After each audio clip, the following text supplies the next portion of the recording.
ये है नॉर्वे, दुनिया का 5वां सबसे अमीर तरीन मुल्क, जिसकी तकरीबन 25% आबादी मिलियनेयर है, वर्ल्ड 7th हेल्थीएस्ट कंट्री और दुनिया का सबसे ज्यादा डेमोक्रेटिक मुल्क।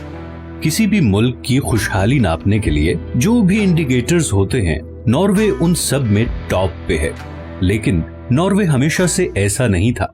18वीं सदी के आखिर में मशहूर इकोनॉमिस्ट थॉमस माल्थस ने बर्फ से ढके हुए नॉर्वे का दौरा किया तो उसने एक ऐसा मुल्क देखा जिसकी कौम थोड़ी बहुत खेती बाड़ी करके अपना पेट पालती थी। एक ऐसा पहाड़ी मुल्क जिसमें सफर तकरीबन नामुमकिन था।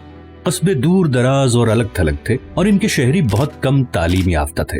इस मुल्क में 6 महीने सर्दियां रहती थीं, जिसकी वजह से ज़राअत इंतहाई मुश्किल थी और लोग बमुश्किल 2 वक्त की रोटी पूरी करते थे।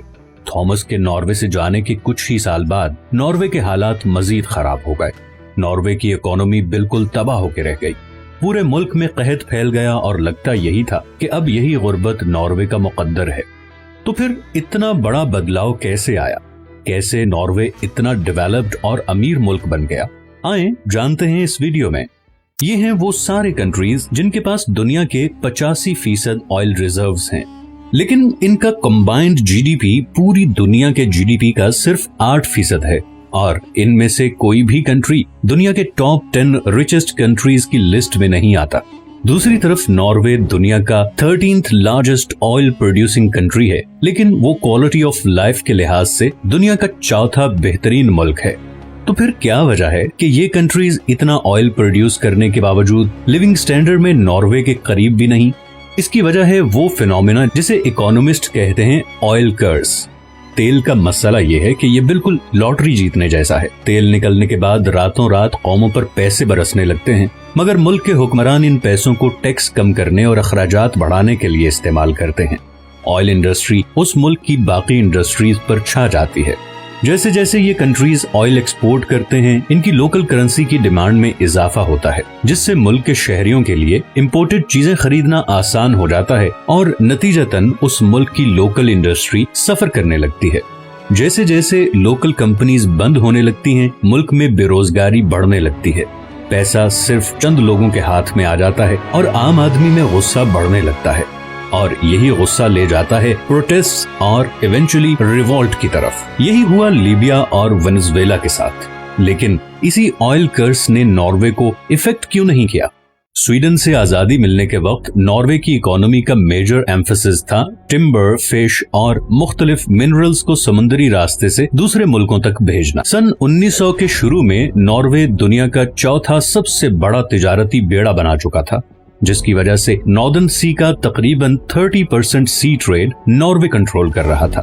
इसके साथ साथ सबसे बड़ा काम जो नॉर्वे ने किया वो था पार्लियामेंट्री सिस्टम बनाना, जिसका बुनियादी मकसद था कि सियासी ताकत और पैसा किसी एक आदमी या पार्टी के हाथ में ना जाए। नॉर्वे को कुदरत की तरफ से एक और फेवर भी मिला हुआ था और वो था सस्ती हाइड्रो इलेक्ट्रिसिटी जनरेशन का पोटेंशियल। लेकिन उस वक्त नॉर्वे की 75% हाइड्रो पावर जनरेशन कंपनीज गैर मुल्की थीं और ये चीज नॉर्वे की हुकूमत को काफी खटक रही थी। उन्होंने आखिरकार फैसला किया कि नॉर्वे के नेचुरल रिसोर्सेज को सिर्फ नॉर्वेजन ही ओन करेंगे। इसी सिलसिले में 1940 में नॉर्वे की हुकूमत ने एक बिल पास किया जिसमें फॉरेन कंपनीज को हाइड्रो पावर प्रोजेक्ट्स की ओनरशिप से रोक दिया गया। इसी दौरान रेलवे, सड़कों और ट्रांसपोर्ट का जदीद निजाम आने से नॉर्वे की लोकल इंडस्ट्री को भी एक मच नीडेड बूस्ट मिल गया। 1945 से 1970 के दौरान नॉर्वे की जीडीपी ग्रोथ थी 3.3%। दुनिया में सबसे ज्यादा टैक्स नॉर्वे में था, मगर टैक्स का बड़ा हिस्सा गवर्नमेंट एजुकेशन, लोगों के वेलफेयर और लोकल इंडस्ट्री को सपोर्ट करने पे खर्च रही थी।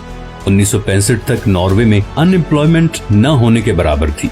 नॉर्वे अब यूरोप के बाकी देशों के बराबर आ चुका था, मगर अभी भी उस लेवल पर नहीं था जिस पे आज है। लेकिन ये सब अब फाइनली बदलने वाला था। 1959 में नीदरलैंड में नेचुरल गैस के ज़खायर दरियाफ्त हुए और इस दौरान माहिरीन में ये स्पेकुलेशंस शुरू हो गईं कि नॉर्दर्न सी के नीचे भी ऑयल रिजर्व होंगे। 1966 में फिलिप पेट्रोलियम नामी कंपनी ने नॉर्दर्न सी में ऑयल की खोज के लिए ड्रिलिंग शुरू कर दी। तकरीबन 2 साल तक ड्रिलिंग के बावजूद कोई ऑयल रिजर्व दरियाफ्त नहीं हो सका। सब लोग मायूस हो गए। फिलिप्स पेट्रोलियम ने एक आखिरी ट्राई करने की ठानी और इस दफा फुल डीप ड्रिलिंग शुरू कर दी और आखिरकार 1969 में नॉर्थ सी के नीचे बहुत बड़े ऑयल रिजर्व्स दरियाफ्त हो गए। अगले 10 साल से भी कम अरसे में नॉर्वे की ऑयल प्रोडक्शन दुनिया में किसी भी मुल्क से ज्यादा हो गई। ऑयल सेक्टर ने हजारों जॉब्स क्रिएट करना शुरू कर दी। मछली पकड़ने वाले शहर अब पेट्रोलियम पावर हाउसेस बन चुके थे। बिलियंस ऑफ डॉलर्स आना शुरू हो गए थे और नॉर्वे की तकदीर बदल गई। लेकिन ये तो मिडिल ईस्टर्न कंट्रीज के साथ भी हुआ था, तो फिर नॉर्वे ने ऐसा क्या डिफरेंट किया?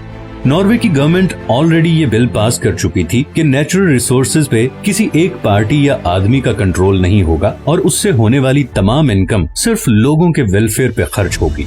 ऑयल से आने वाले तमाम प्रॉफिट्स इंफ्रास्ट्रक्चर और एजुकेशन पर खर्च होने लगे।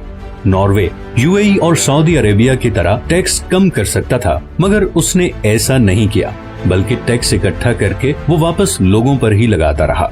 सेकेंडली, मुल्क के बाकी सेक्टर्स को प्रमोट करने के लिए नॉर्वेजियन हुकूमत ने 1990 में एक पेंशन फंड बनाया, जिसका मकसद सिर्फ ये था कि नॉर्वे में ऑयल के अलावा बाकी सेक्टर्स की कंपनीज में इन्वेस्ट किया जाए।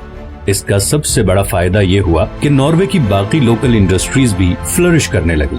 नतीजतन अनएम्प्लॉयमेंट मजीद नीचे आने लगी। ऑयल सेक्टर पर से नॉर्वे की डिपेंडेंस खत्म होती गई।